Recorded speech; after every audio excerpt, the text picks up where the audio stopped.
के तो चले गए घूमने के लिए, तो बस मैं ही रह रही हूँ। शब्दों में ढलती मेरी हर रात।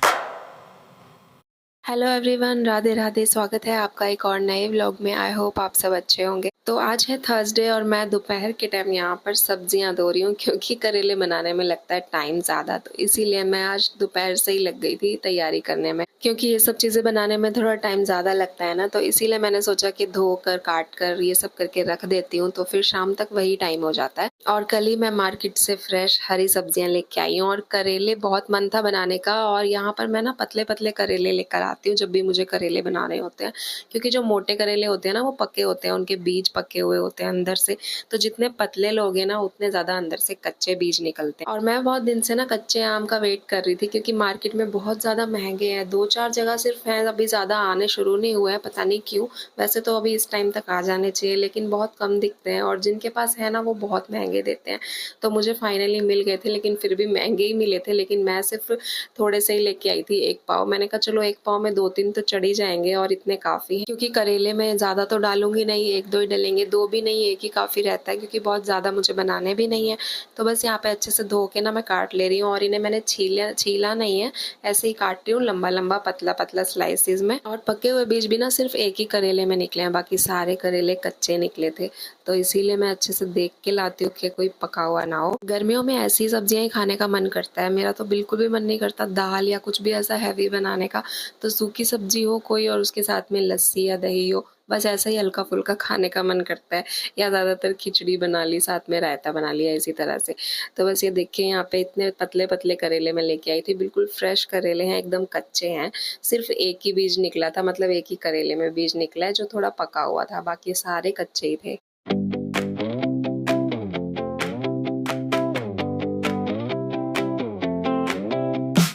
रातों में जागूं, ख्वाबों को लिखूं, खामोशी को मैं अल्फाजों में दिखूं। छोटे से दिल की बड़ी सी बात, शब्दों में ढलती मेरी हर रात। इसको हर टाइम ना नीचे खेलने जाने की लगी होती है, तो ये जिद कर रहा था कि मुझे नीचे जाना है खेलने के लिए। जब से मैं इसे नीचे भेजने लगी हूँ ना, तब से हमेशा इसे बस यही लगता है कि नीचे चला जाऊँ मैं खेलने के लिए। और देखिए यहाँ पे मैंने काट लिया है, इस तरह से पतले पतले लंबे लंबे स्लाइसिस में काट लिए हैं। ये तो मतलब ऑप्शन है, मर्जी है, आप जैसा चाहो वैसे काट सकते हो।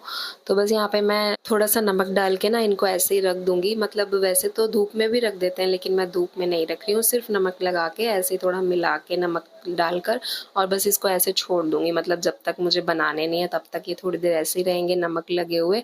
तो बस इन्हें मैं ढक के रख दे रही हूँ। और यहाँ पर ये छन्नी ना मैंने अपनी गैस पर रख दी थी, मतलब इसके ऊपर कुछ मैंने भून लिया था रख के, इस वजह से ये जल गई है। तो बस जब तक मुझे बनाने नहीं है ना, तब तक मैं इन्हें ऐसे ही छोड़ दूंगी, तो ऐसे ही नमक लगे रहेंगे। तो फिलहाल अभी टाइम हुआ है शाम के 4 बजे हैं, तो बस तब तक मैं अपने बाकी के काम निपटा लेती हूँ। सबसे पहले बना लेते हैं शाम की चाय।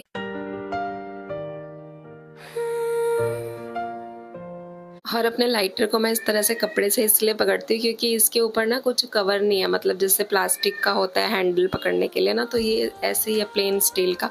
तो जब भी कभी थोड़ा भी गीले हाथ लग जाते हैं ना, तो करंट मारता है बहुत तेज़। बहुत लोगों के साथ ये हुआ होगा जिनके पास भी ऐसे पूरे स्टील वाले होते हैं, तो थोड़े से भी गीले हाथ हो ना तो करंट लगता है। इसीलिए ना मैं रिस्क नहीं लेती हूँ, और हमेशा कपड़े से ही पकड़ती हूँ जब भी हाथ गीले हो या ना भी हो। अब तो आदत हो गई है, नहीं भी गीले होंगे तो भी मैं कपड़े से ही पकड़ती हूँ, क्योंकि बड़ा जोर से वो लगता है, मतलब डर लगता है ना करंट से।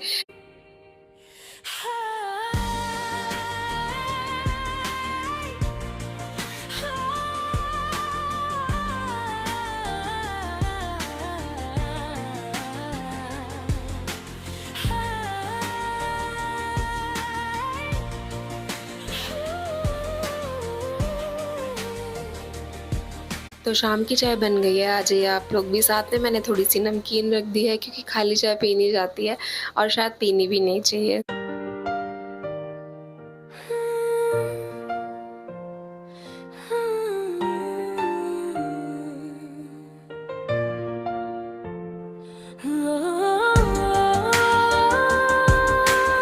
चाय पी के मैं दोबारा से आ गई थी किचन में। तो यहाँ पे जैसा कि मैंने आपको बताया था कि मैंने 1 पाव आम लिए थे, उसमें 2 ही आम चढ़े हैं। तो इसमें से 1 आम तो मैं डाल लूँगी करेले में, और 1 रख दूँगी। पुन्नू के पापा ने बोला चटनी बना ले। सब्जी 20-30 रुपए पाव मिल गई है मेरे यहाँ। और मैं तो वेट कर रही हूँ कब कच्चे आम आने शुरू हो, क्योंकि अचार पूरा खत्म हो चुका है मेरा, जो मैं हर बार डाल, तो इसीलिए मैं बस पाव लाई थी और एक पाव में 2 ही चढ़े हैं, तो बस उतने काफ़ी हैं करेले में डालने के लिए, और ये 2 भी ज़्यादा है, मैं बस 1 ही डालूँगी।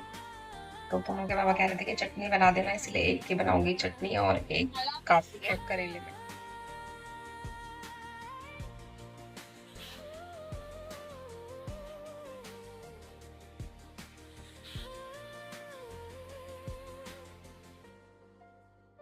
तो कच्चे आम को भी मैं यहाँ पे लंबे-लंबे स्लाइसेस में काट रही हूँ, छोटे-छोटे टुकड़ों में, मतलब बहुत बड़े-बड़े नहीं लेकिन लंबाई में काट रही हूँ। और ये बहुत ज़्यादा पकी वाली एकदम जो होती है ना बिल्कुल रेशे वाली, तो वो वाले नहीं है, थोड़े से कच्ची वाली है जिसकी गुठली कच्ची होती है ना, और जो थोड़े से जिसमें रेशे नहीं होते हैं, खाने में अच्छी लगती है, मतलब बहुत ही ज़्यादा खट्टी वाली नहीं है, जो बहुत खट्टी रेशे वाली होती है, तो आराम से कट जाती है। ये वाली जो होती है ना कच्ची वाली आम भी, तो बस वही वाली है, इसमें गुठली भी कच्ची निकल गई थी। और ये वाले कच्चे आम जो होते हैं ना, तो ये तो नमक मिर्च लगा के भी खाओ तो बहुत टेस्टी लगते हैं। तो ये देखिए इस तरह से कच्ची गुठली निकली है, इसमें तो खट्टी तो है लेकिन बहुत ही ज्यादा खट्टी भी नहीं है, करेले में डालने के लिए बिल्कुल परफेक्ट है।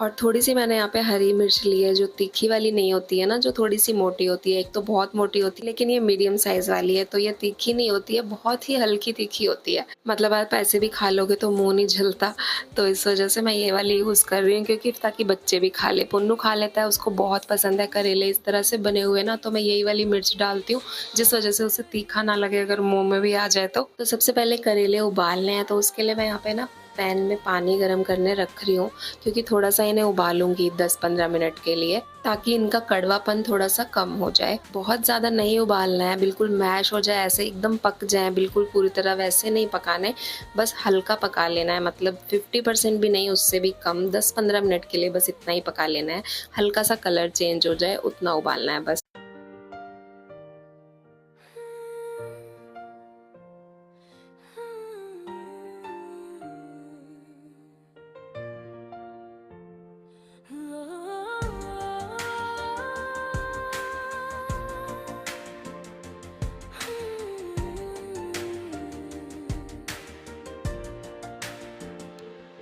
जब तक ये पक रहे हैं ना, तब तक मैं यहाँ पे थोड़ी-सी सौंफ निकाल रही हूँ। ये थोड़ी-सी मोटी वाली है, आप पतली वाली भी ले सकते हो, मतलब जैसी भी हो, साइज़ से तो फ़र्क नहीं पड़ता, सौंफ का फ्लेवर सबका सेम ही होता है। तो मेरे पास मोटी वाली रखी थी तो मैंने मोटी ली है। वैसे तो साफ़ है, लेकिन फिर भी एक नज़र मार लेना चाहिए, क्योंकि कभी-कभी कुछ छोटे-मोटे कंकड़ या डंडी वगैरह कुछ ना कुछ ऐसा निकल जाता है, तो बस मैं इसीलिए थोड़ा-सा देख लेती हूँ एक बार। तो यहाँ पे देखिए करेले भी ना बॉयल हो गए हैं, तो बस इतना ही पकाना है, थोड़ा-सा कलर चेंज हो जाए बस उतना ही, बहुत ज़्यादा नहीं पकाना। वैसे भी ये पकने में ज़्यादा टाइम नहीं लेते हैं, तो 5-10 मिनट मैक्सिमम इनफ है, तो 10 मिनट में ये इतने पक जाते हैं जितनी ज़रूरत है। तो बस मैंने यहाँ पे गैस बंद कर दिया, और इनको मैं तुरंत ही ना छान लूँगी, पानी निकाल दूँगी इनका, क्योंकि अगर ज़्यादा देर रहे तो फिर ये बहुत सॉफ्ट हो जाएँगे। इसीलिए मैंने इनको निकाल दिया है, मतलब इसमें छन्नी में छान लिया है, मेरे पास एक ऐसा है ये स्ट्रेनर, इसमें मैंने निकाल लिया है। और साथ में निपटाया अपने 1-2 काम, और आज मैंने ये कालीन जो बड़ा वाला बिछा के रखा था ना, मैंने ये धुला है, तो बस अच्छे से सूख गया था, तो इसको मैंने रख दिया है तह लगा के, क्योंकि अभी थोड़ी देर के लिए धूप सुबह में आ जाती है ना, तो अच्छे से सूख गया था। और बस फिर उसके बाद अपनी शाम की मैंने पूजा की है, क्योंकि इतना काम करने में ही ना शाम का पूजा का टाइम हो गया था, तो 6 साढ़े 6 के आसपास मैं पूजा कर लेती हूँ। तो बस यहाँ पे पहले मैंने अपनी पूजा कर ली है, उसके बाद फिर मैं दोबारा से आ गई हूँ किचन में। और ये जो मैंने सौंफ निकाल के रखी थी ना, इसको तवे पर थोड़ा-सा रोस्ट कर लूँगी। तो थोड़ा रोस्ट करना बहुत ज़रूरी है, उससे क्या होता है ना, एक तो वापस से फ्लेवर बहुत इन्हेंस होता है इसका सौंफ का, या कुछ भी कोई भी चीज़ आप कोई भी गरम मसाला या कुछ भी अगर थोड़ा-सा रोस्ट कर लेते हो, तो उससे खुशबू बहुत अच्छी आती है, और फ्लेवर भी थोड़ा बदल जाता है, टेस्ट बदल जाता है, और अच्छा फ्लेवर हो जाता है। और क्योंकि मुझे इसे पीसना है या कूटना है, आप कुछ भी कह लीजिए, क्योंकि मैं तो इसे थोड़ा कूटूँगी, क्योंकि जब हम थोड़ा-सा रोस्ट कर लेते हैं ना, तो बहुत ही ईज़िली ये पिस जाती है, ये कुट जाती है। अब इसको मुझे मिक्सी में चलाने की ज़रूरत नहीं है। ये इसी में ना थोड़ी सी देर में, इवन थोड़ा बस मैं हल्का सा ही चलाऊंगी तो आराम से पिस जाती है। तो बस मैं इसी में ही ना अच्छे से इसको थोड़ा सा चला लेती हूँ और बस इतना ही, क्योंकि मुझे बिल्कुल पाउडर इसको करना नहीं है, थोड़ा सा दरदरा ही रखना है। और ये मेरे पास बहुत बड़ा नहीं है, थोड़ा छोटा ही साइज़ का है ना, इसीलिए मैं आधा आधा करके कर रही हूँ। तो थोड़ी सी पहले कर लूँगी तो जल्दी हो जाएगी, बहुत ज़्यादा भर के करूँगी ना तो फिर दिक्कत होगी चलाने में, इसलिए मैंने 2 बार में किया है थोड़ा थोड़ा करके। तो देखिए इस तरह से दरदरा कर लेना, बिल्कुल फाइन पाउडर नहीं करना, इसीलिए मैंने इसमें किया है। अगर मुझे पाउडर करना होता तो फिर मैं मिक्सी में करती। वैसे तो इसमें भी हो जाएगा पाउडर, थोड़ी देर और चलाना पड़ेगा, लेकिन मुझे पाउडर नहीं चाहिए, मुझे थोड़ा सा दरदरा चाहिए। तो ये देखिए यहाँ पर हो गया है और बस इतना काफ़ी है। और उसके बाद मैंने पैन में यहाँ पर एक कढ़ाई, कुछ भी आप कह लीजिए, तो मैंने इसमें थोड़ा सा सरसों तेल डाला है, थोड़ा सा ज़्यादा ही डाला है। उसके बाद यहाँ पे मेथी दाना डाला है मैंने। तो तेल अच्छे से पक गया था ना, खूब अच्छे से धुआं निकलने लगा था, तब मैंने डाला है, ताकि तेल में कच्चापन ना रहे, क्योंकि फिर फ्लेवर अच्छा नहीं आता बिल्कुल भी कच्चे तेल का। और इसका पानी पूरा निकल गया था करेले का, तो बस यहाँ पे मैंने फटाफट से करेले भी डाल दिए। और अभी आपको और कुछ भी नहीं डालना, अभी मैं इनको ऐसे ही भूनूंगी जब तक ये अच्छे से भून नहीं जाएंगे। मतलब आप ये कह लीजिए कि इनको थोड़ा सा कलर चेंज होने तक हमें भूनना है, थोड़ा सा गोल्डन होने तक। तो जब भून गए थे उसके बाद मैंने यहाँ पर हरी मिर्च और जो कच्चा आम काट के रखा था वो डाला है, और इसको भी अच्छे मिक्स करके और फिर दोबारा से इसको साथ में पकाएंगे बिना किसी मसाले के। और अब इनको भी ना साथ में फ्राई होने देंगे थोड़ी देर, ताकि कच्चे आम और जो हमने वो डाली है ना हरी मिर्च, वो भी थोड़ा सा पक जाए, फ्राई हो जाए साथ में, और मसाले उसके बाद डालेंगे।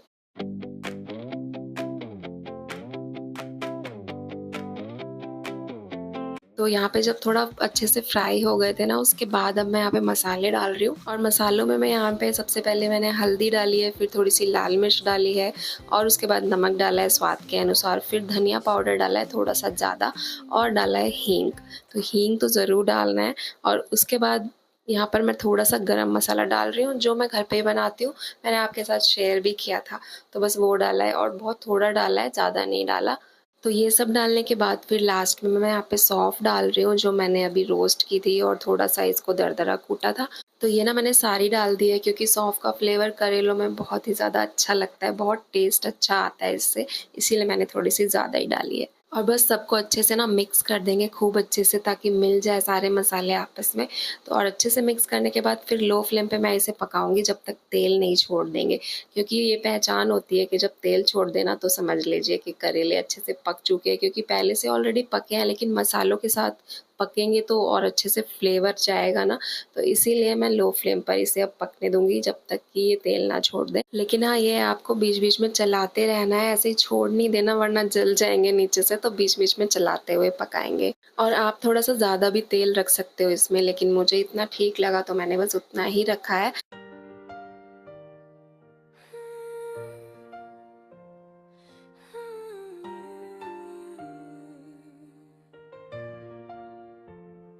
यहाँ पर ना मैं थोड़ा सा प्रेशर देके इन्हें दबा रही हूँ, एकदम मैश नहीं कर रही, लेकिन हल्के हाथों से दबा रही हूँ। वो इसलिए दबा रही हूँ क्योंकि जो कच्चे आम होते हैं ना, वो जब इस तरह से आप थोड़ा सा उन्हें प्रेस करके थोड़ा सा दबा दबा के इस तरह से मिक्स करोगे ना, तो उसका फ्लेवर और ज़्यादा अच्छे से करेलों के साथ मिक्स हो जाता है, जिस वजह से टेस्ट बहुत अच्छा आता है। और ये स्टेप टोटली ऑप्शनल है, मतलब चॉइस है आपकी, अगर आप ऐसा करना चाहो या नहीं भी करना चाहो। तो मुझे अच्छा लगता है इस तरह से, जब मैं कर देती हूँ ना तो फ्लेवर और अच्छा आता है। और बस यहाँ ऑलमोस्ट पक गए थे, लगभग पक ही गए थे। बस मैंने यहाँ पे 1-2 मिनट के लिए और पकाया होगा, और बस यहाँ पे करेले बिल्कुल तैयार हो गए थे। आपको लग रहा होगा कि इसमें कुछ मिसिंग है, क्योंकि करेलों में ना प्याज बहुत ज़्यादा मात्रा में डलती है।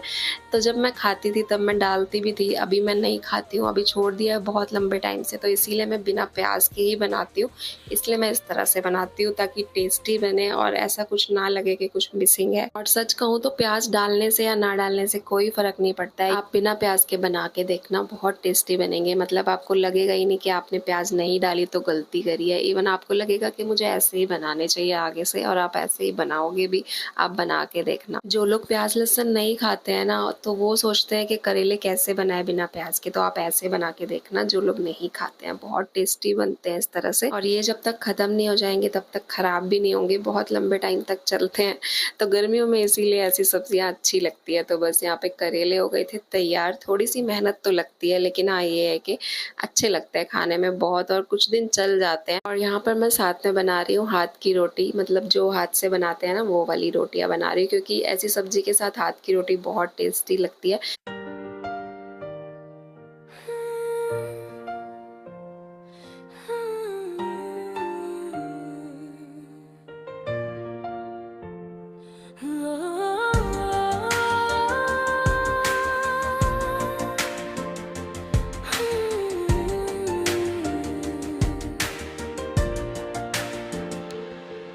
वैसे सर्दियाँ हो या गर्मियाँ हो, खाना गर्म ही अच्छा लगता है। स्पेशली रोटी ताज़ी बनी हुई अच्छी लगती है, इसलिए मैं कभी बना के नहीं रखती। जब खाना होता है ना तभी बनाती हूँ, और रोटियाँ तो स्पेशली गरम गरम ही अच्छी लगती हैं।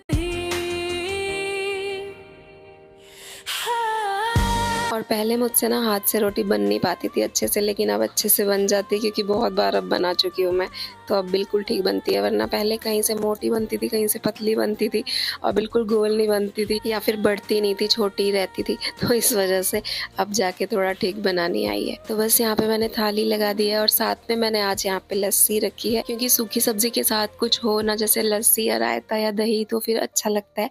एकदम से सूखी सूखी खाई नहीं जाती, लेकिन ये करेले इतने टेस्टी बनते हैं कि आप इन्हें ऐसे भी खा लोगे। और मुझे सबसे ज्यादा खुशी इस बात की होती है ना कि पुन्नू खा लेता है, उसे बहुत पसंद है। भूख लग रही है? हाँ, बहुत तेजी की लग रही है। तो चलो गाइस, आ चुका है हमारा करेला। चलो। खाना खा के पुन्नू और उसके पापा तो चले गए हैं घूमने के लिए नीचे, और मैं अभी हाथ मुंह धो के आई हूँ कपड़े चेंज करके, क्योंकि खाना बनाने के बाद ना गर्मी बहुत लगती है। वैसे इतनी गर्मी है नहीं अभी आजकल में, लेकिन खाना बनाने के बाद तो लगती है। तो बस अभी चेंज करके आई हूँ, हाथ मुंह धो के अब थोड़ी तसल्ली। मैं रह रही हूँ खाने के लिए, इन दोनों ने तो खा लिया ही, तो चले गए घूमने के लिए, तो बस मैं ही रह रही हूँ। तो चलो आप और मैं खा लेते हैं, आ जाओ आप। चलो।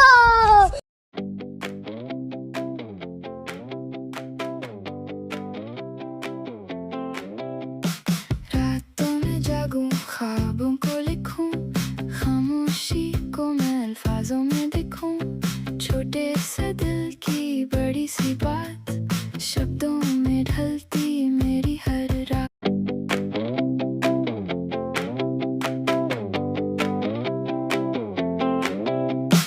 रातों में जागूं, ख्वाबों को लिखूं, खामोशी को मैं अल्फाजों में दिखूं, छोटे से दिल की बड़ी सी बात, शब्दों में ढलती मेरी हर रात। तो खाना पीना तो हो गया, उसके बाद अब सुबह की भी तैयारी करनी है। तो बस यहाँ पे अब मैं सुबह की तैयारी करूँगी। तो जैसे कि मैंने आपको बताया कि कल मैं बहुत सारी सब्जियां लाई थी ना, तो उसमें करेले और मैं साथ में ग्वार की फली भी लाई थी, क्योंकि ये भी सबकी बहुत फेवरेट है, तो इस वजह से। लेकिन ये है कि इन्हें बनाने के लिए इतना टाइम चाहिए होता है ना, इन्हें अभी पूरी तैयारी करके मुझे रात में ही रखना होता है, क्योंकि सुबह में इतना टाइम होता नहीं है कि मैं इन्हें काटने बैठूं, साफ करने बैठूं। तो इसीलिए ये सब मैं अभी करूंगी, क्योंकि ये सब्जियां कुछ ऐसी होती है ना कि इतना आप सुबह सुबह नहीं कर सकते हो, तो बस इसीलिए मैं ये सब रात में करके ही सोती हूँ। और इस वाली फली की मुझे एक बात अच्छी लगती है कि इसमें ना कीड़े वगैरह नहीं निकलते जल्दी से। बाई चांस ही अगर कोई होगी तो किसी में निकल गया तो बात अलग है, वरना ये बिल्कुल ऐसे इसमें कीड़े वगैरह निकलते नहीं है। और किचन का काम तो मेरा सारा खत्म हो गया था, देखिए सब साफ सुथरा मैंने कर दिया था, बर्तन भी धुल गए।